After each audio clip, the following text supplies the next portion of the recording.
27ஆம் அதிகாரம் 46வது வசனம். 9ஆம் மணி நேரத்தில் இயேசு ஏலி ஏலி லாமா சபக்தானி என்று மிகுந்த சத்தமிட்டு கூப்பிட்டார். அதற்கு என் தேவனே ஏன் என்னை கைவிட்டீர் என்று அர்த்தமாம். ஆமென், ஹல்லேலூயா.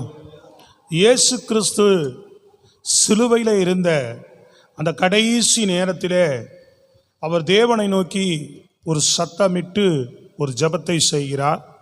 அது என்னவென்று சொன்னால், அவர் ஆரம்பத்தில் செய்த எல்லா ஜெபங்களுக்கும் எல்லா கூப்பிடுதலுக்கும் இந்த கடைசி நேரத்திலே அவருடைய அந்த கூப்பிடுதலுக்கும் அநேக வித்தியாசம் உண்டு இல்லையா?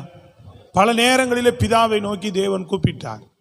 ஆனால் இப்போ அவர் பிதாவை நோக்கி கூப்பிடுவதற்கு இந்த வார்த்தையில வித்தியாசம் இருக்கிறது.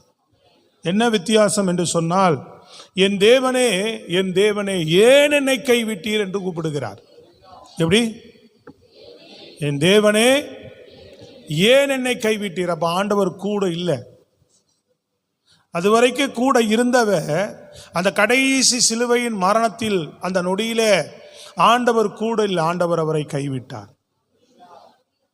கைவிடப்பட்ட அந்த நிலையை அவர் உணர்ந்து சரீரத்தில் இருந்ததுனால அதை அறிந்து தேவனிடத்திலே அந்த விண்ணப்பத்தை அவர் செய்கிறார். என் தேவனே ஏன் என்னை கைவிட்டீர் என்று சொல்லி. நல்லா கவனிங்க, இந்த ஜெபம் அநேகரை கேள்வி எழுப்புகிறது. இந்த ஜெபம் அநேகரை சந்தேகத்துக்குள்ளாக்குகிறது. இந்த ஜெபம் அநேகரை குழப்பமடைய செய்கிறது. இவர் தேவனானால் ஏன் இவர் என்னை கைவிட்டீர் என்று சொல்லுகிறார் என்று இன்றைக்கு இந்த ஒரு வசனத்தை வைத்துக்கொண்டு அநேகர் குழப்பம் அடைகிறார்கள், இடரல் அடைகிறார்கள். அதை என்ன அர்த்தத்தோடு அது சொல்லப்பட்டது என்பதை, அந்த கருத்தை அவர்கள் புரிந்து கொள்ளாமல் இன்றைக்கு இந்த வசனத்தை வைத்து பல என்ன செய்கிறது, விவாதங்களே பண்ணுகிறாங்க. புரியுதா உங்களுக்கு? ஆனால் நல்லா கவனித்துக் கொள்ளுங்க, இந்த வசனத்தில் இருக்கிற ஆழம். இந்த ஜெபம் உங்களுக்காக எனக்காக செய்யப்பட்டது. இந்த ஒரு ஜெபத்தை அவர் செய்யாமல் போயிருந்தால் இன்றைக்கு இந்த நிலையை அவர் சிலுவையிலே கடைசி நேரத்தை அவர் இந்த காரியத்தை அவர் சந்திக்காமல் ஒரு வேளை போயிருப்பாரானால், நீங்களும் நானும் என்ன இல்லை, இன்னைக்கு ஆண்டவர் நம்மோடு இல்லை. ஆண்டவராலே நாம் எந்த நேரத்திலும் கைவிடப்பட்டவர்களாக இருந்திருப்போம்.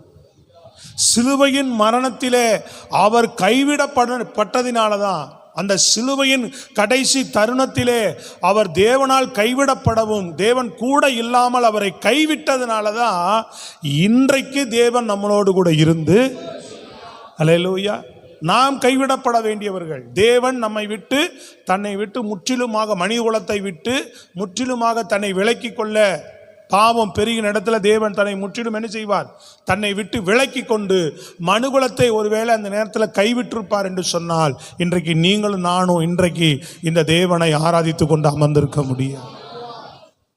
அவரோடு கூட இருக்கிறவர், என்றும் பிதாவோடு கூட இருக்கிறவர், பிதாவும் என்றைக்கும் இயேசுவோடு கூட இருக்கிறவர். அப்படிப்பட்ட ஒரு மகிமையான உறவை துறந்து பிரிந்து, இயேசுவுடைய நேசம், அன்பு, அதுதான் சொல்லுகிறோம், பெரிது, அளவிட முடியாதது, எண்ணி முடியாதது, அதான் சொல்லுகிறோம். உனக்காக எனக்காக அவர் சிலுவையில் கடைசி நேரத்தில் அவர் கைவிடப்படுகிறார். தேவன் அவரை விட்டு விலகிறதுக்கு சம்மதித்தார். தேவனால கைவிடப்பட்டு அவமானங்களை, நிந்தைகளை சிலுவையில் சுமக்கிறதுக்கு அவர் கடைசி நேரத்தில் தன்னை ஒப்பு கொடுத்தார். இன்றைக்கு தேவன் நம்மோடு கூட இருக்க. வசனம் வாசித்து பாருங்க, மத்தேயு, இது கடைசியில முடியும். ஆனா முதல் துவக்கத்தில் மத்தேயு புஸ்தகத்தில் வாசிக்கும் போது, முதல் அதிகாரம் 23வது வசனத்தில் நாம் வாசிக்கும் போது எடுத்து வாசிங்க. அவன் இதோ ஒரு கன்னிகை கர்ப்பவதியாகி ஒரு குமாரனை பெறுவாள். இதோ ஒரு கன்னிகை கர்ப்பவதியாகி ஒரு குமாரனை பெறுவாள். அவருக்கு இம்மானுவேல் என்று பெயரிடுவார்கள் என்று சொன்னான். ஆமென், அல்லேலூயா. அதுக்கு என்ன பேரு? இம்மானுவேல் என்று பெயரிடுவார்கள். இம்மானுவேல் என்பதற்கு தேவன் நம்மோடு இருக்கிறார் என்று அர்த்தமா. இயேசுவுக்கு ஒரு பெயர் வைக்க சொல்றாங்க. என்ன பேரு? இம்மானுவேல்னு அவருக்கு ஒரு பெயர் இருக்கு. இம்மானுவேல்னா நல்லா கவனிங்க, தேவன் அவருக்கு அந்த நாமத்தை ஏன் தரிக்கிறார்னா, தேவன் நம்மோடு, மனுகுலத்தோடு நீ இருக்க போகிறார் என்று அர்த்தமா. கையை தட்டி புரிஞ்சு நல்ல ஜீவனோடு சொல்லணும். விளங்கி கை தட்டணும். எப்போவுமே கேட்கக்கூடாது, நீங்களே கை தட்டணும். அந்த வார்த்தைகளை உணரும் போது ஸ்தோத்திரம் பண்ணணும், அல்லேலூயா சொல்லணும். விளங்குதுங்களா உங்களுக்கு? விளங்காதவங்க, சத்தியத்தை அறியாதவங்க அப்படியே பேபான்னு முடிக்கலாம். அறிந்த நாம் ஆமேன்னு சொல்ல கற்றுக்கொள்ளும். Praise the Lord, hallelujah. Immanuel என்று அவருக்கு பெயர் வைக்கப்படுகிறது. ஏன்னா இவர் மனுகுலத்தை என்ன செய்கிறார்? இவர்கள் கைவிடப்படாதபடி, இவர்களை விட்டு நான் விலகாதபடி இவர்களுடைய காரியங்கள்லாம் பொறுப்பெடுத்துக் கொள்ள போகிறார். அதனால இவருக்கு பிறந்த இந்த பாலகுமாரனுக்கு, மகிமையுள்ள தேவ குமாரனுக்கு ஒரு நாம வைங்க, இம்மானுவேல்னு வைங்க. ஏன்னா இனிமேல் தேவன் இந்த மனுகுலத்தோடு கூட இருக்க போகிறார். விளங்குதா உங்களுக்கு? இன்றைக்கு உங்களோடு கூட என்னோடு கூட தேவன் இருப்பதற்கு காரணம், உங்களையும் என்னையும் ஆண்டவர் கைவிடாதிருக்கிறதுக்கு காரணம் அன்று இயேசு கைவிடப்பட்டதினால. அதனால தான் இந்த இரட்சகராம் இயேசுவை நாமை பாடாமல் யாரை பாடுவேன்? அவர் ஆராதிக்காம யாரை ஆராதிப்போம்? அவருக்காக வாழாம யாருக்கு வாழ்வோம்? அவரை நேசிக்காமல் யாரை நேசிப்போம்? இல்லையா? அப்ப அப்படி ஒரு நேசம், அன்பு நமக்கு தேவனிடத்தில் வர வேண்டும். பிரியமானவர்கள், நான் சொல்றது எத்தனை பேருக்கு புரியுது? இன்றைக்கு தேவன் நம்மோடு கூட இருக்கிறார், நம்மை கைவிடாது இருக்கிறார். எந்த சூழ்நிலையிலும், சொல்றது புரியுதுங்களா? எந்த சூழ்நிலையிலும் தேவன் உன்னை கைவிடுகிறவர் அல்ல. எந்த சூழ்நிலையிலும் தேவன் உன்னோடு கூட இருக்கிறார் என்று சொன்னால் இருக்கிறார். தேவன் அதான் சொல்லுகிறார், நான் கைவிடப்பட்ட மகளே, தேவனை விட்டு விலகினார், நான் கைவிடப்பட்டுட்டேன் உனக்காக. அதனால ஆண்டவர் உன்னை விட்டு உன்னோடு கூட தான் இருக்கிறார். ஆண்டவர் இன்னைக்கு அதான் சொல்றாரு, நான் அவர் மகிமையில்ல தேவன், என் நாமத்தின் நிமித்தம் தேவன் உன்னோடு கூட இருக்கிறார். உன்னை ஒரு நாளும் என்ன செய்வதில்லை தேவன், நான் கைவிடுவதே இல்லை. அல்லேலூயா. ஒரு நாள் அவர் கைவிடுவதில்லை. இதை நீங்க அறிந்து கொள்ளணும். எனக்காக ஒரு நாள் ஆண்டவர் கைவிடப்பட்டுட்டார் சிலுவையில்.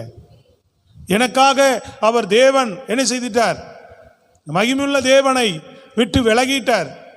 ஒரு நாள் ஆண்டவர் என்னை விட்டு விலக மாட்டார். ஒரு நாள் என்னை விட்டு விலகவும் மாட்டார், என்னை கைவிடவும் மாட்டார். எந்த நிலை? அதுதான் இன்னைக்கு ஒரு பெரிய கிஃப்ட் நமக்கு. நம்ம வாழ்க்கையில நல்லா கவனித்துக் கொள்ளுங்க. எது இருக்கோ இல்லையோ வாழ்க்கையில, பணம் இருக்கு, பொருள் இருக்கு, பலன் இருக்கு, செல்வாக்கு இருக்கு, நண்பர்கள், எது இருக்கோ இல்லையோ, அதனாலதான் எல்லாரும் சொல்லுவாங்க, முதல் தேவன் கூட இருக்கிறார். தேவனை காத்துக்கொள்ளு. கர்த்தர் நம்மோடு கூட இருந்தா போதும், மற்ற எல்லாத்தையும் அவர் பார்த்து கொள்ளுவார். அதான் இந்த பாடல்ல பார்த்தோம், யாரும் கூட இல்லை, அவங்களுக்கு யுத்தம் செய்ய தெரியாது, எதுவுமே தெரியாது. நல்லா கவனிக்கணும், சத்தியத்தை நல்லா கூர்ந்து கவனிக்கணும், ஆவியில உள்வாங்கணும். Price God. அவங்களுக்கு ஒன்றும் தெரியாது, யுத்தம் தெரியாது, எதுவும் தெரியாது. குழந்தைகளை போல அவர்கள், இஸ்ரவேல் ஜனங்கள் அந்த நேரத்தில் எகிப்திலிருந்து வெளியில் வரும்போது நிற்கிறாங்க. பார்வோன் வரான், எதிர்க்க செங்கடல் இருக்கு. யார் காப்பாற்றுவா? யார் உதவி செய்வா? நடுவில் தேவன் இருந்தார். நடுவில் அவர்களோடு கூட இருந்தவர் மகிமையானவர். அல்லேலூயா சொல்லுங்க பாப்பா. மகிமையான தேவன் கூட இருந்தார். அதனால எதிரியை அழிச்சாரு, வழியும் திறந்தார். வழியும் திறந்தார், எதிரியும் அழிச்சார். கூட இருக்கிறவர் எல்லாம் பார்த்து கொள்ளுவார். அதனால நீ எது இருக்கோ இல்லையோ உன்னை சுற்றி, அதை நீ பார்க்க கூடாது. என்னோடு கூட ஒருவர் இருக்கிறார், அதை நீ எப்பொழுது விசுவாசிக்கிற மகளா, விசுவாசிக்கிற மகனாக நீ காணப்பட வேண்டும். என்னோடு ஆண்டவரை நீ இருக்கிறீர் சொல்லணும். என்னோடு இருக்கிறவரே ஸ்தோத்திரம். பாட்டு பாடுறோம், இன்னும் நீர் என்னோடு இருப்பதினால் வெற்றியினால். ஆமாம், பாடல் மட்டும் இல்லை, உண்மையா நம்ம எந்த அனுபவத்திலும் எந்த நேரத்திலும் நமக்கு சொல்ல தோணும், ஆண்டவரை நீங்கள் இருக்கிறீங்க, எனக்கு அது போதும், நீங்கள் எல்லாம் பார்த்து கொள்வீங்க. எத்தனை பேர் அப்படி சொல்கிறீங்க, அப்படி ஜெபிச்சிருக்கிறீங்க? எனக்கு யார் இருக்கிறான்னு அழுகிறீங்களா? அது அவிசுவாசத்தை குறிக்கிறது. எனக்கு யாரு இல்லை, என்னை ஆறுதல் படுத்த யாரு இல்லை, என்னை தேற்றுவதற்கு யாரு வரல, எனக்கு உதவி செய்யறதுக்கு யாரு வரல அப்படின்னு நம்ம புலம்புறோமா, கண்ணீர் வடிக்கிறோமா? அப்படி தேவனை விட்டு தூரம் இருக்கிறேன்னு அர்த்தம். தேவ பிள்ளை, தேவனை விசுவாசிக்கிற ஜனம் என்ன சொல்லும் எப்பொழுதுமே? யார் இருந்தாலும் இல்லாட்டியும் பரவாயில்ல, யார் என்னை கைவிட்டாலும் பரவாயில்ல, கைவிடாத நல்ல நேசர் எனக்கு ஒருவர் இருக்கிறார். அல்லேலூயா. என்னோடு ஒருவர் பெரியவர் இருக்கிறார், மகத்துவம் உள்ளவர் எனக்கு இருக்கிறார், என்னை தேற்றுகிறவர் எனக்கு இருக்கிறார், என்னை ஆறுதல் படுத்துகிறவர் எனக்கு இருக்கிறார், எல்லா செல்வமும் நிறைந்தவர் என்னோடு கூட இருக்கிறார். அல்லேலூயா. அவர் உன்னோடு இருந்தா உன்னை ஆறுதல் படுத்தாதவன் ஆறுதல் படுத்த வருவான், தேற்றாதவன் தேற்ற வருவான். அல்லேலூயா. எல்லாம் வரும், தான் அவர் கூட இருந்தா எல்லாம் வரும். அவர் இல்லாம மற்ற இருந்து என்ன பிரயோஜனம்? அப்படிதான் நீங்க சொல்ல. ஆண்டவரே எல்லாம் இருந்து எனக்கு என்ன பிரயோஜனம்? நீங்க இல்லாம எனக்கு நீங்க தான் வேணும்னு சொல்ல. அதான் பாடணும், நீங்க போதும் எனக்கு இயேசுவே, நீங்க போதும் எனக்கு, நீங்க போதும். நான் வாழ்க்கையில் அவர் போதும். அவர் அது உன் வாழ்க்கையை சந்தோஷமா நடத்திடும். எனக்கு ஏதோ ஒரு குறை, அது இல்லை இது இல்லை நினைக்காது. கர்த்தர் உனக்கு வேண்டியதை உன்னோடு கொடுத்து உனக்கு வேண்டியது எல்லாத்தையும் அவர் கொடுப்பார். யோசுவாவுடைய வாழ்க்கையில் நீங்க பார்த்தீங்கன்னு சொன்னா, பயங்கரமான வெற்றி உள்ள ஒரு ஊழியத்தை செய்த மோசே மரித்த பின்பு லட்சக்கணக்கான ஜனங்கள் படுத்து கிடக்கும் போது தனிமையா உட்கார்ந்திருக்கிறார். அல்லேலூயா. சாதாரண காரியம் அல்ல. அப்படிப்பட்ட நிலையில் அவர் தனித்து அவர் கலங்கி போய் உட்கார்ந்திருக்கும் போது என்ன செய்ய போகிறோம், அடுத்தது என்ன செய்ய போகிறோம், புரியுதுங்களா உங்களுக்கு? அந்த நேரத்தில் ஒன்றுமே செய்ய தேவை, ஒன்றும் ஆண்டவர் சொன்ன ஒரே வார்த்தை அதுதான். அல்லேலூயா. நான் உனக்கு அதை தருவேன் இதை தருவேன் அப்படி இப்படின்னு எல்லாம் சொல்லலை. யோசுவா பார்த்து ஒன்றே ஒன்று சொன்னார், நீ பலங்கொண்டு திடமானதா இரு, உனக்கு முன்பு ஒருவன் எதிர்த்து நிற்பதில்லை அப்படின்னு சொல்லிட்டு அதுக்கு உதாரணம் சொல்றாரு. நான் மோசேயோடு இருந்தது போல நான் உன்னோடு இருப்பேன், நான் உன்னை விட்டு விலகுவதில்லை, நான் உன்னை கைவிடுவதில்லை. அல்லேலூயா. நான் உன்னை விட்டு விலகுவதில்லை, எப்பா நான் உன்னை கைவிடுவதில்லை. கர்த்தர் வாக்குத்தத்தம் வருது. மோசேக்கு அதுதான் தைரியம், யோசுவாக்கு அதுதான் தைரியம். இப்போ தனக்கு ஒரு பெரிய பலனாக பக்க பலமாக எங்களுக்கெல்லாம் இருந்த இன்றைக்கு மோசே இல்லை, எங்களுக்கு பெரிய தேவனிடத்திலிருந்து அற்புதங்களை பெற்றுக் கொடுக்கிறவரும் வார்த்தைகளை பெற்றுக் கொடுக்கிறவரும் எங்களுக்கு தேவனை போல கூட நின்று உதவி செய்த மோசே எங்களுக்கு இல்லை. நாங்கள் என்ன செய்ய போகிறோம்? இன்னும் காணான சுகந்தரிக்கல, எதிரிகள் கூட்டம் எங்களுக்கு முன்பாக நிற்கிறது என்று அவன் கலங்கி படுத்திருக்கும் போது ஆண்டவர் அவனுக்கு சொன்ன வார்த்தை அதுதான். நான் மோசேயோடு இருந்தது போல உன்னோடு இருப்பேன். மோசே மரித்து போனான்பா, நான் மரிக்கிறல. என்றைக்கும் ஜீவிக்கிற தேவன், என்றைக்கு வாழ்கிற தேவன். நீ நம்புற மனிதர் ஒரு நாளைக்கு இல்லாம போயிடலாம். நல்லா விளங்குதா இல்லையா? என்ன நடக்குன்னு நாளைக்கு தெரியாது. தேவன் நம்மோடு இருக்கிறவர், கர்த்தர் நம்மோடு இருக்கிறவர், என்றைக்கும் நம்மோடு இருக்கிறவர். அதை விளங்கி கொள்ளணும். நீங்க எனக்கு எது இல்லை அது இல்லை இது இல்லை அப்படின்னு ஒரு நாளும் எனக்கு யார் உண்டுன்னு சொல்லாதீங்க. நாதா இயேசுவே எனக்கு நீர் உண்டு. அல்லேலூயா. எனக்கு நீர் உண்டுன்னு சொல்ல கற்றுக்கொள்ளுங்க. எனக்கு நீர் இருக்கிறீர் ஆண்டவரே. எப்பவும் அதான் ஒரு விசுவாச பிள்ளைகளுடைய அழகு. தேவன் அதை எதிர்பார்க்கிறார். நான் இருக்கிறேனே, ஒரு நாளாவது பார்க்கிறதான் இந்த பிள்ளைகள் நம்புது, என்னை ஒரு நாள் நம்புறது இல்லையே. உனக்காக நான் கைவிடப்பட்டேனே சிலுவையில். ஸ்தோத்திரம். அல்லேலூயா. இன்றைக்கு நீயும் கைவிடப்பட்ட மாதிரி உட்கார்ந்து கலங்குறீங்களே, புலம்புறீங்களே, நான் உன்னோடு இருக்கிறேனே, ஏன் மறந்தாய்? ஏன் மறக்கிறோம் நாம? அப்ப தேவன் நம்மோடு இருக்கிறது மட்டும்தான் பெரிய பலன். யோசுவாவுக்கு அது ஒரு பெரிய பலனா மாறுது. திரும்பவும் சொல்லுகிறார், நான் பலங்கொண்டு திடமானதாயிரு என்று நான் உனக்கு சொல்லவில்லையா? நான் உன்னோடு கூட இருக்கிறேன் அப்படின்ட்டு. பலங்கொண்டு திடமானதாயிரு நான் சொல்லலையா? நான் உன்னோடு இருக்கிறேன்ப்பா, நீ எழுந்து போ, இந்த ஜனங்களை வழி நடத்துன்றார். இந்த தைரியம் மட்டும்தான் அவருக்கு இருந்து சொல்லிய. என்ன தைரியம்? அப்ப அந்த தைரியம் இருந்த அந்த பரிசுத்தவான்களுக்குள்ள இருந்த அந்த தைரியம் இன்றைக்கு நமக்குள்ள இருக்கிறதா? தேவன் இன்றைக்கு உங்களுக்கு சொல்லுகிறார், நான் உன்னோடு கூட இருக்கிறேன். இந்த தைரியத்தினாலே, இந்த விசுவாசத்தினாலே அந்த வாக்குத்தத்தம் நமக்கு எப்போ உண்டு இருக்கு. திரும்ப உனக்கு நினைப்பூட்டுகிறார். இந்த தைரியத்தினாலே, இந்த விசுவாசத்தினாலே நீங்கள் எழும்பி உங்கள் வாழ்க்கையின் ஓட்டத்தை முடிச்சிருவீங்களா? முடிக்கணும்.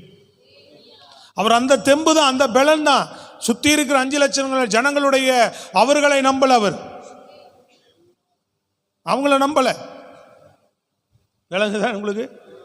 அவர் நம்பினது ஆண்டவரை தான். இந்த ஜனங்க எப்ப கள்ள தூக்குவாங்கன்னு தெரியாது, எப்ப திரும்பி ஊருக்கு ஓடுவேன்னு சொல்லுவாங்கன்னு தெரியாது, இவங்க எப்ப என்ன செய்வாங்கன்னு தெரியாது. அவர் யாரை நம்பினார்?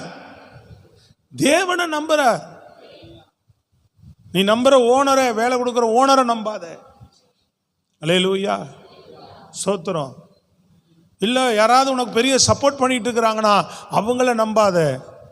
நீ நம்ப வேண்டிய நபர் ஆண்டவர். ஆமென், அல்லேலூயா. கர்த்தரைத்தான் நம்ம நம்பணும். எந்த நேரத்திலையும் தேவன் மேலதான் நம்முடைய நம்பிக்கையை வைக்கிறவர்களாக இருக்க வேண்டும். அவர்தான் உங்களை நடத்த முடியும். அல்லேலூயா. இந்த ஒரே நம்பிக்கையோடு தான் யோசுவா தைரியமா எழும்புறார். எல்லாம் எழும்புங்க, வாங்க போவோம். அல்லேலூயா சொல்லுங்க. என்னடா திடீர்னு எழும்புன்றாரு, வாங்கன்றாரு. அங்கதான் சொன்னார், இன்றைக்கு உங்களை சுத்திகரித்துக் கொள்ளுங்க, நாளைக்கு ஆண்டவர் உங்க நடுவில் அற்புதம் செய்ய போகிறார். ஆமென், அல்லேலூயா. என்ன அற்புதம்? அதே போல அவர்களுக்கு முன்னாடி நின்ன யோர்தானை தேவன் பின்னிட்டு திரும்ப செய்தார்.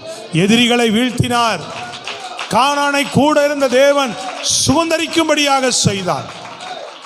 வேற ஒண்ணுமே இல்லைங்க. அப்பா ஒண்ணும் இல்லை. நீ இருக்கும்போது ஆண்டவர் கூட இருக்கிறார். ஆமா, என்னோடு இருக்கிறதுனால தான் ஆண்டவர் எனக்கு இவ்வளோலாம் செய்கிறார் நினைக்க கூடாது. இல்லாத போதும் சொல்லிப்பார், உன் வாழ்க்கையில கூட இருந்த அற்புதங்களை அவர் செய்வார்.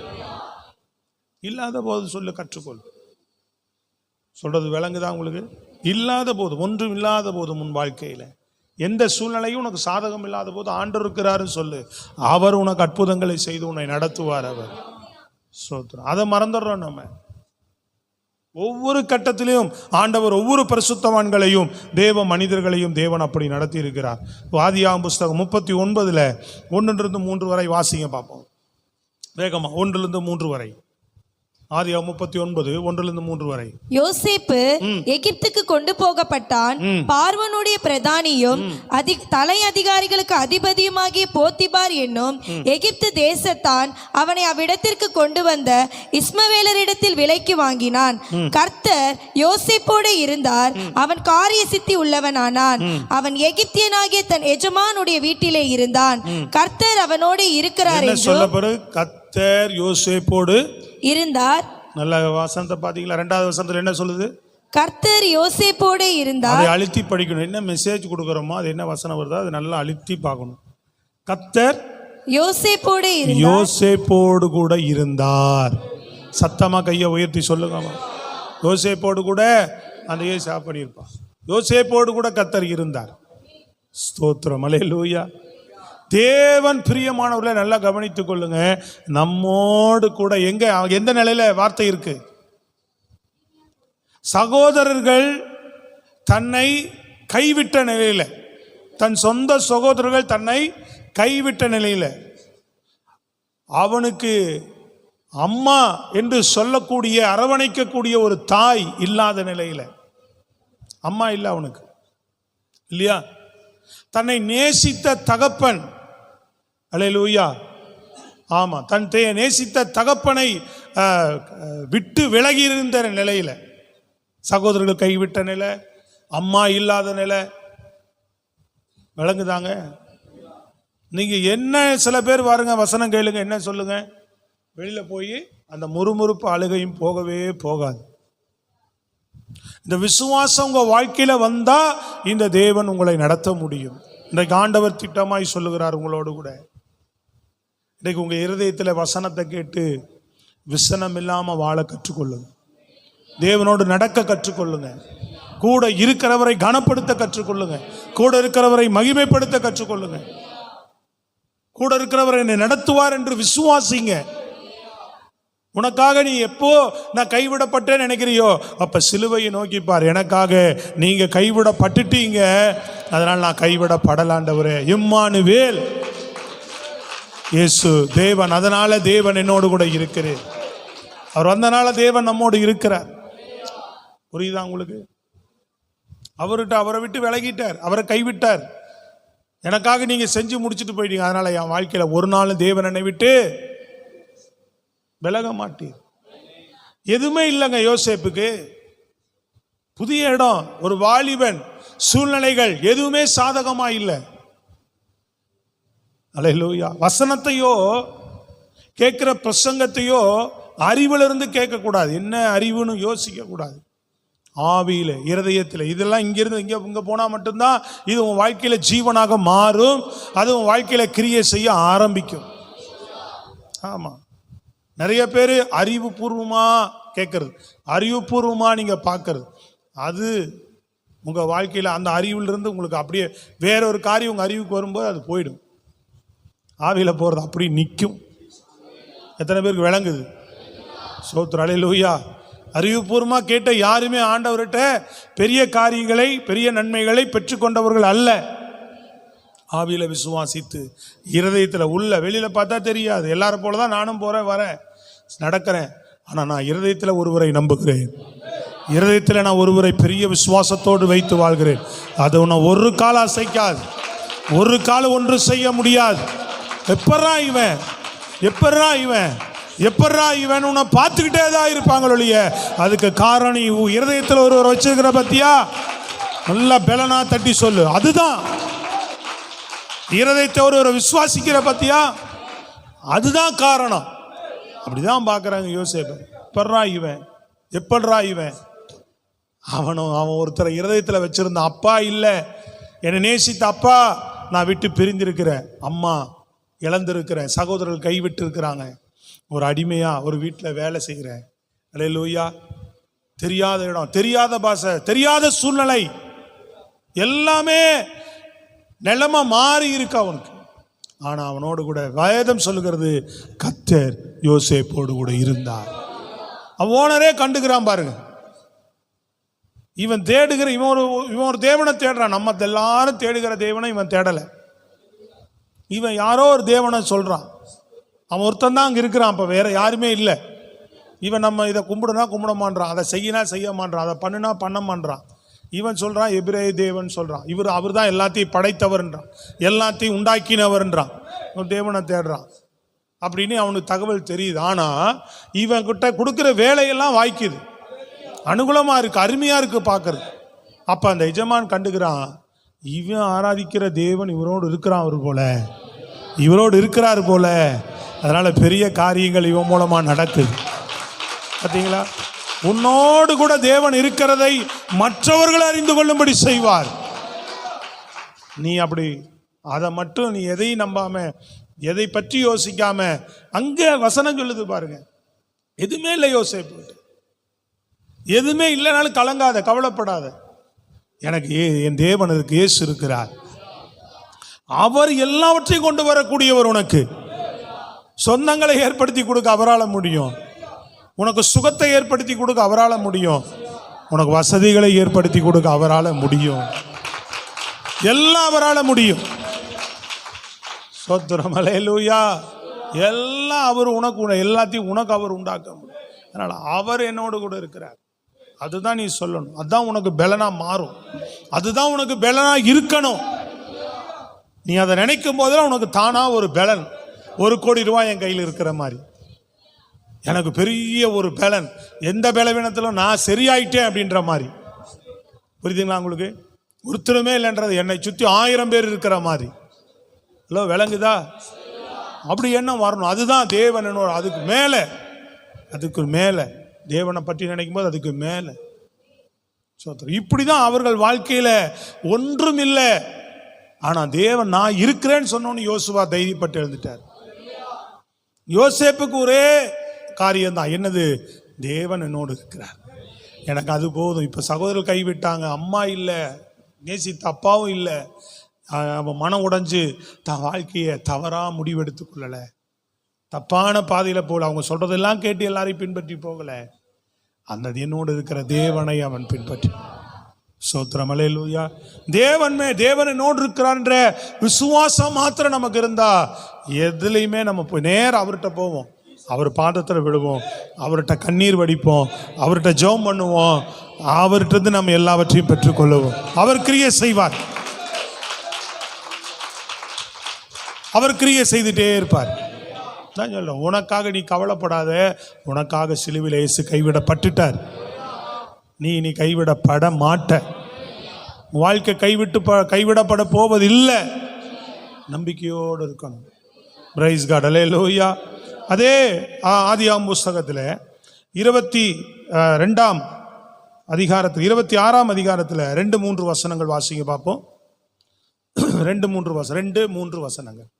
கர்த்தர் அவனுக்கு தரிசனமாகி, நீ எகிப்துக்கு போகாமல் நான் உனக்கு சொல்லும் தேசத்திலே குடியிரு, இந்த தேசத்திலே வாசம் பண்ணு, நான் உன்னோட கூட இருந்து உன்னை ஆசீர்வதிப்பேன். ஆண்டவர் அங்க சொல்றாரு பாருங்க, நான் உன்னோடு கூட இருப்பேன். பிரைஸ் காட், ஹல்லேலூயா. அந்த வசனங்களை நல்லா கவனிக்கணும். நம்ம ஒரு அதிகாரத்தில் நீங்க படிக்கும்போது வார்த்தைகளையும் வசனங்களையும் நன்றாக கவனிக்க வேண்டும். 40:10 சொன்னார் இல்லைங்களா, பயப்படாதே. எப்படி ஆண்டவர் சொன்ன முதல் வார்த்தையே பெரிய வாக்கு தத்துவம், பயப்படாதே, நான் உன்னோடு இருக்கிறேன். அந்த உணர்வு, அந்த அன்பு, அந்த இருக்கிறாருன்னா சும்மா அப்படியே போயிட்டு அப்படிலாம் இல்லைங்க. அந்த உண்மையான அந்த உணர்வும் அந்த அன்பும் நமக்கு வரும். ஆண்டவர் என்னோடு இருக்கிறாருன்னா அவர் சமூகத்தில் அப்படியே விழுந்துருவோம். அவர் சமூகத்தில் பல மணி நேரம் காத்து கிடப்போம். அவர் சமூகத்தில் அவரை துதிப்போம். அவர் சொன்ன வாக்குத்தத்தங்களை விசுவாசிப்போம். அவர் சொன்ன வார்த்தைகளை விசுவாசிப்போம்.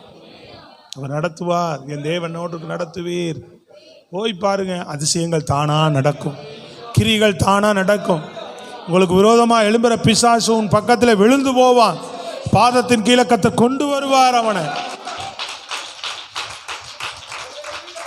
உணர்வு உள்ள இருதயத்தில் முதட்டளவில் கேட்ட அறிவில் நீ நம்பக்கூடாது. இது வசனத்தை நீ கேட்டுட்டு போகக்கூடாது. ஆவியில இருதயத்தில் நீ என்ன செய்யணும், அப்படி பசுமரத்தாணி வாழ்நாள் முழுதும் இருக்கணும். நீ எப்போ சிலுவை நாதரை எனக்காக மரித்தார் என்று எப்போ விசுவாசித்தாயோ அந்த நாள் முதல் கொண்டு நீ மரிக்கும் நாள் வரைக்கும் தேவன் உன்னோடு கூட இருந்து உன்னை கைவிடுவதும் இல்லை, உன்னை விட்டு விலகுவதும் இல்லை. யோசுவாக்கு சொன்ன அதே வாக்குத்தத்தம் தான். நீ உயிரோடு இருக்கும் நாளளவும் நான் உன்னை விட்டு விலகுவதில்லை, உன்னை கைவிடுவது இல்லை. சத்தமாமே நல்ல சொல்லுங்க பாப்போம். ஹல்லேலூயா.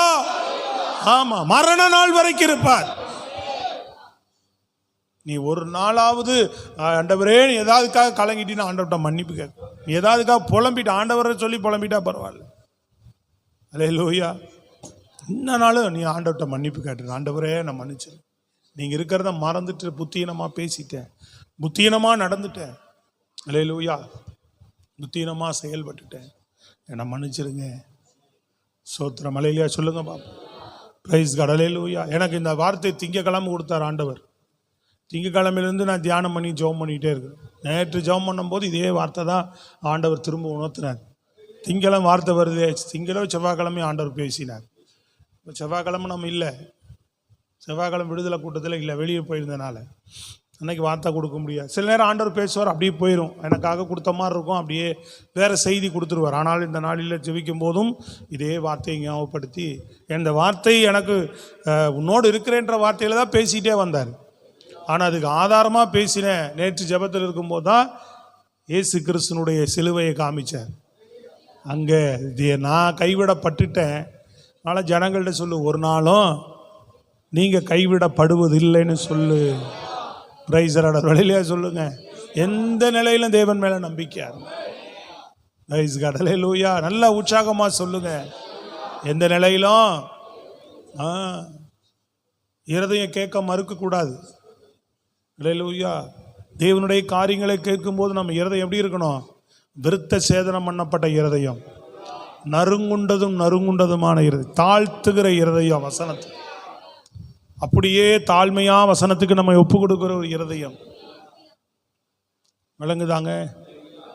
ஆமாம். அப்படியே தரை மட்டும் நம்ம இருதயத்தை லகுவாக்கி தேவனுக்கு முன்பாக விட்டு கொடுக்கிற இருதயம். இப்படிப்பட்ட இருதயங்கள் எல்லாம் அவர் விட்டு ஒரு நாள் விலகிறதே கிடையாது.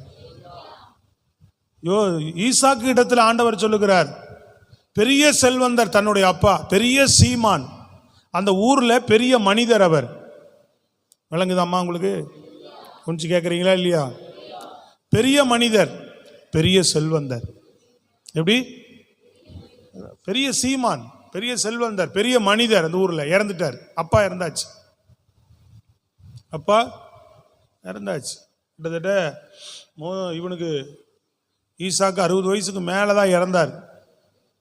புரியுதுங்களா உங்களுக்கு? 60 வயசுக்கு மேலே தான் அவர் இறந்தார்.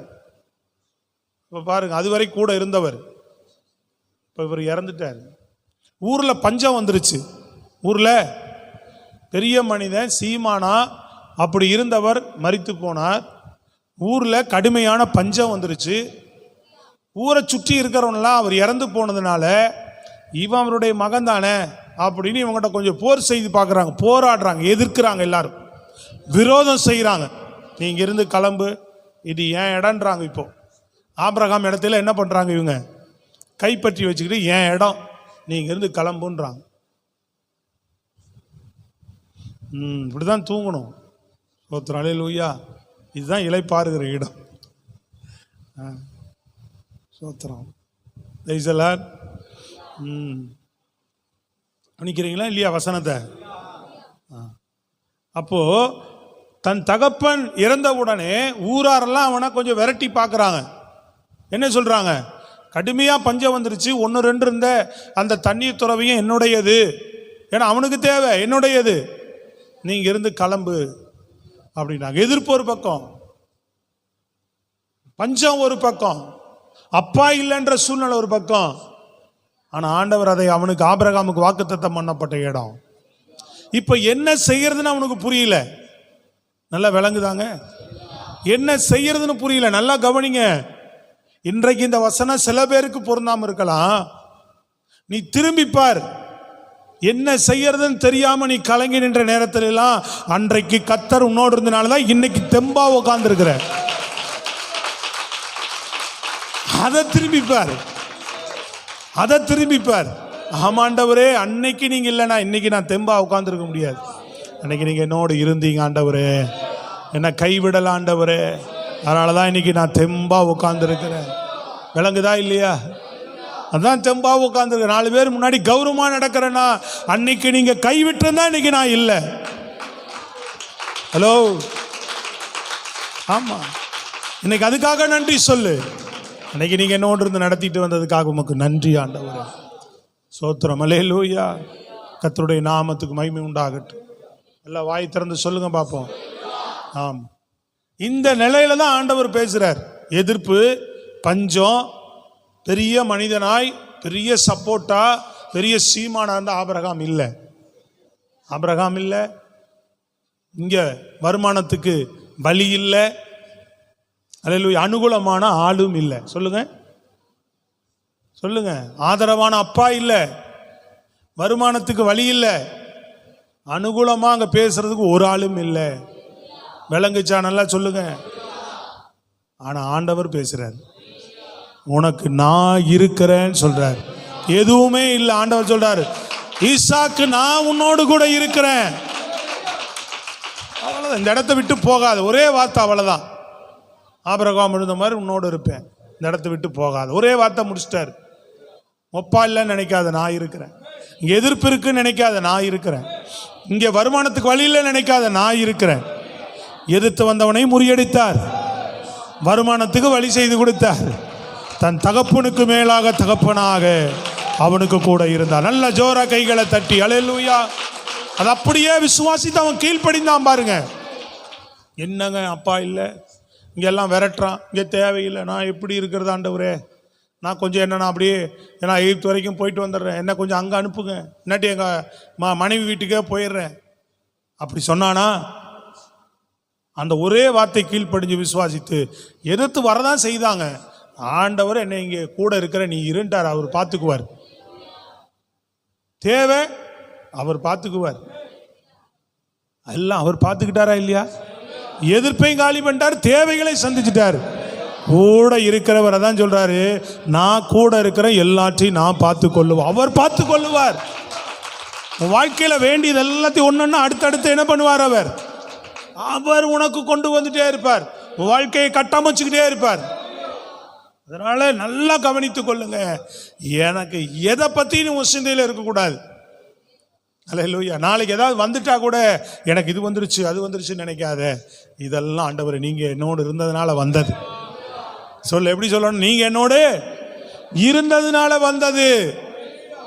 இந்த ஆசீர்வாதம், இந்த சுகம், இந்த நன்மை, இந்த காரியம் நீங்க இருந்ததுனால வந்தது.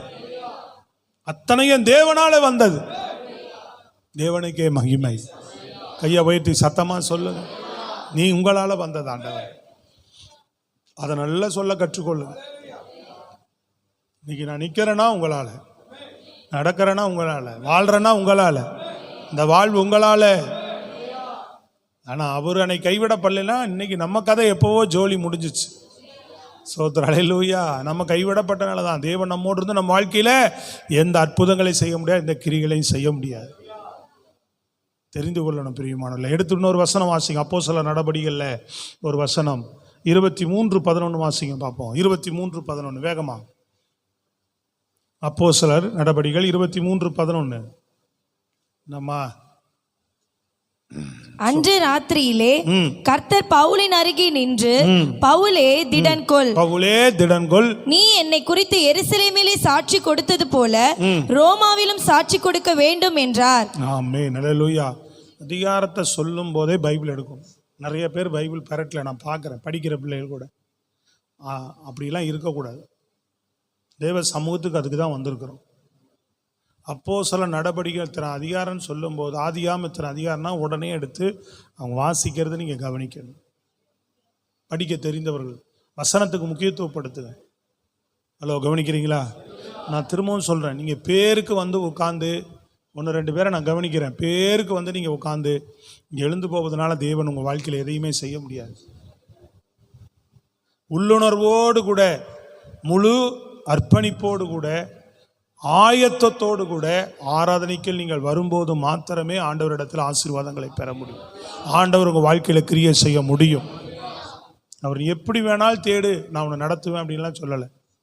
அவர் தேடுகிற பிரகாரம் நீ தேடுனாதான் ஆண்டவர் உன்னை நடத்த முடியும். கவனிச்சு ஆயத்தம். முன்னாடி நேற்றே நீ ஜெபிச்ச எத்தனை பேர் நேற்றே ஜெபிச்சீங்க? ஆராதனைக்கு என்னோட ஆண்டவர் பேசுங்கன்னு சொல்லி. இல்லை, கவனிக்கிறீங்களா இல்லையா? சனிக்கிழமையே நீ ஜெபிக்கணும். இருதயம் ஆயத்தமாச்சா? எத்தனை பேர் இருதயம் ஆயத்தமாச்சு? இன்னைக்கு காலைல வரும்போது எத்தனை பேர் ஆயத்தத்தோடு ஓடி வந்தீங்க? இதுதான் உன்னை இந்த வாரமெல்லாம் நடத்தும். ஸ்தோத்திரம், அல்லேலூயா. ஆமாம். இங்கே பவுல்கிட்ட சொல்றாரு, இப்போ அவனை பிடிச்சிட்டாங்க, கட்டிட்டாங்க.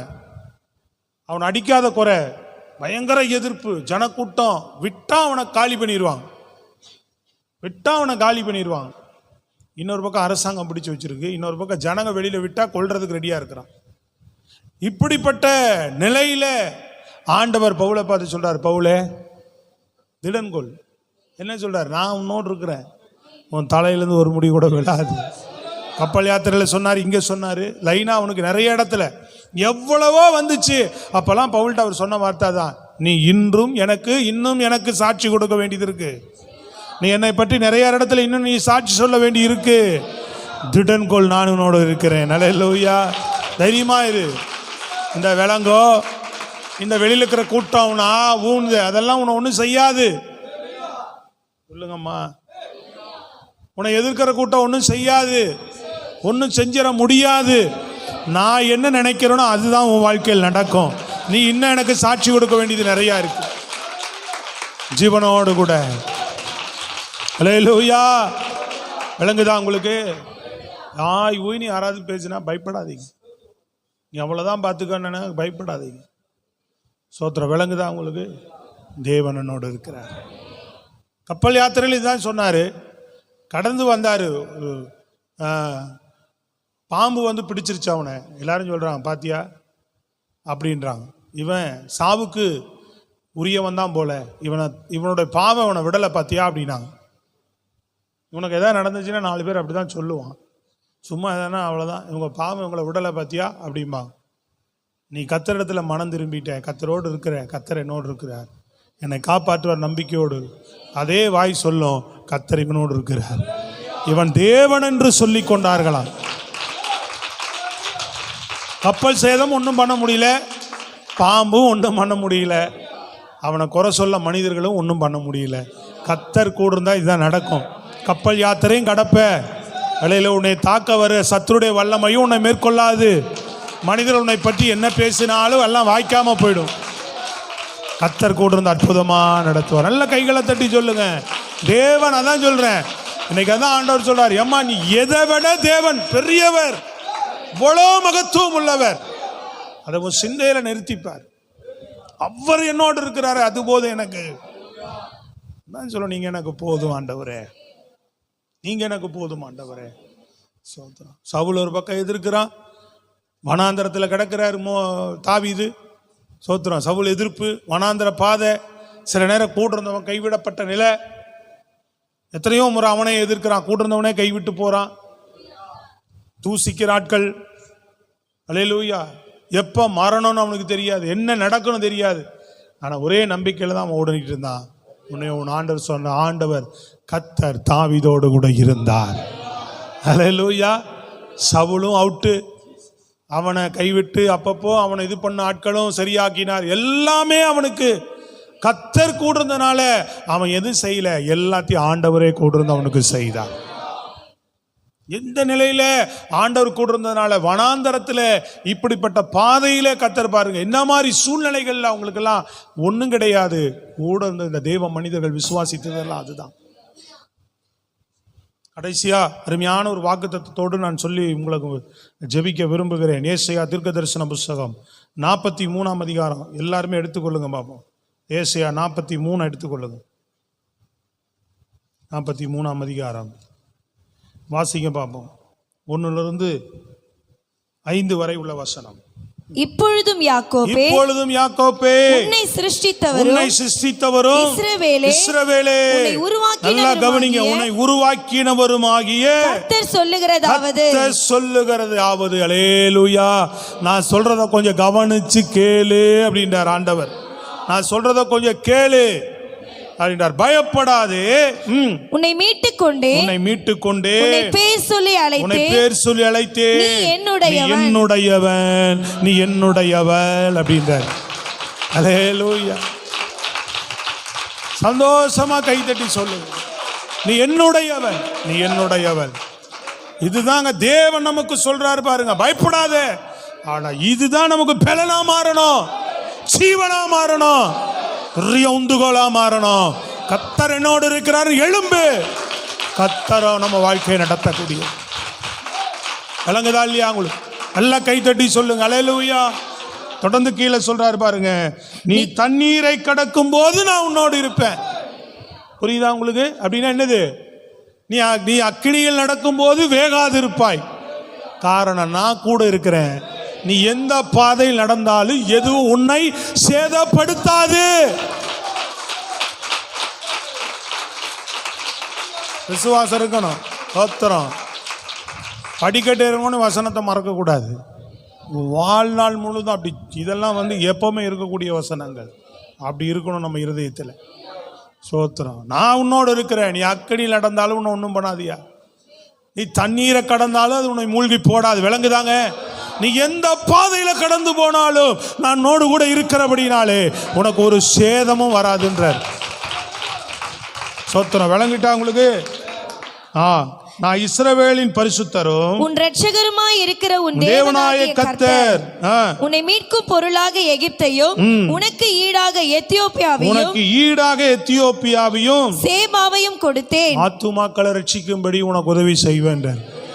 ஜனங்களை நீ ரட்சிக்கிறாளா மாறுவ, கர்த்தருக்குள்ள வழி நடத்துறாளா மாறுவ, கொடுப்பேன்றார். விளங்குதா உங்களுக்கு? நீ என் பார்வைக்கு அருமையானபடினாலே கனம் பெற்றாய், நானும் உன்னை சிநேகித்தேன், ஆதலால் உனக்கு பதிலாக மனுஷரையும் உன் ஜீவனுக்கு ஈடாக ஜனங்களையும் கொடுப்பேன். பயப்படாதே, நான் உன்னோடு கூட இருக்கிறேன். நான் உன் சந்ததியை கிழக்கிலிருந்து வர பண்ணி உன்னை மேற்கிலிருந்து கூட்டி சேர்ப்பேன். பயப்படாதே, நான் உன்னோடு கூட இருந்து எல்லாவற்றையும் நான் செய்வேன் அப்படின்றார். Praise God. அல்லேலூயா. அற்புதமான வாக்குத்தத்தங்கள் இருக்கு, அருமையான வார்த்தைகள் நமக்கு உண்டு. எல்லாவற்றையும் தேவன் நம்மோடு கூட இருந்து இதெல்லாம் நிறைவேற்ற வல்லவராக இருக்கிறார். வார்த்தை உங்கள் வாழ்க்கையில் வரும்போதே கட்டுகள் உடைக்கப்படும். கடந்த வாரம் தான் சொன்னேன், வார்த்தையில் வல்லமை உண்டு. வார்த்தையை நீ விசுவாசித்தா அற்புதத்தை நீ பார்த்துக்கிட்டே இருக்க முடியும். வல்லமையான கிரிகளை கர்த்தர் உன் வாழ்க்கையில் செய்வார். நல்ல பலனோடு கூட கை தட்டி சொல்லுங்க மாமா. ஸ்தோத்திரம். அல்லேலூயா. மகிமையான தேவன் நம்மோடு கூட இருக்கிறார். ஜீவனுள்ள தேவன் நம்மோடு கூட இருக்கிறார். சிலுவையில் அவர் கைவிடப்பட்டுட்டார். இனி நீ கைவிடப்படுவது இல்லை. ஆமே. நல்லையா சொல்லுங்க பாப்போம். நீ நாம இனிமேல் என்ன பண்ண போவதில்லை. இம்மானுவேல் அவர் பிறக்கும் போதே பேரு. எதுக்கு? என்ன இம்மானுவேல்னா என்ன? தேவன் நம்மோடு இனி மனிதகுலத்தோடு இருக்க போகிறேன். இவரை ஏற்றுக்கொள்கிற எல்லாரோடு கூட நான் இருக்க போகிறேன். அல்லேலூயா. ஏன்னா அவர் உனக்காக அவர் கைவிடப்பட வந்துட்டார். அல்லேலூயா. என்னை இழக்க தயாராயிட்டார் அவர். ஸ்தோத்திர. உனக்காக அவர் சிலுவையில் இயேசு செய்து முடிச்சிட்டார். அல்லேலூயா. இனி நீ கைவிடப்படுவது இல்லை. அந்த தேவன் நம்மோடு கூட உன்னோடு இருந்து உன்னை விட்டு விலகுவதும் இல்லை. எது வரைக்கும்? ஜீவனுள்ள நாளெல்லாம். அந்த நம்பிக்கையோடு ஒரு எந்த நிலையிலும் சொல்லணும். எல்லாம் இருக்கும்போது அல்ல, எந்த நிலையிலும் நீ கலங்காத. அதான் சொல்றாரு இன்னைக்கு. எதை பார்த்து யோசிக்காத. கூட இருக்கிறவர் உன்னை வழி நடத்திடுவார். நீங்க இருக்கிறீங்க ஆண்டவரை, நீங்க போதும். ஜெபம் பண்ணி போயிட்டே இரு. அவர்கிட்ட எல்லாத்தையும் தெரியப்படுத்திக்கிட்டு போயிட்டே இரு. அவர் உன்னை நடத்திக்கிட்டே இருப்பார். அல்லேலூயா. உனக்கு முன்ன இருக்கிற செங்கடலும் விலகும். உனக்கு பின்னாடி வருகிற எதிரியின் வல்லமையும் சாகடிக்கப்படும். உன்னை அற்புதமாய் நீ சுதந்திரிக்க வேண்டிய பகுதியை நீ போய் சேர வேண்டிய இடத்திற்கு கரெக்டாக உன்னை வழி நடத்திக்கிட்டே இருப்பார். எழுந்து நிற்போமா? கர்த்தருடைய கரத்தில் ஒப்பு கொடுத்து எல்லாம் அந்த தேவனுக்கு மகிமை செலுத்துவோம். அல்லேலூயா. நன்றி ஆண்டவரே, நன்றி ஆண்டவரே.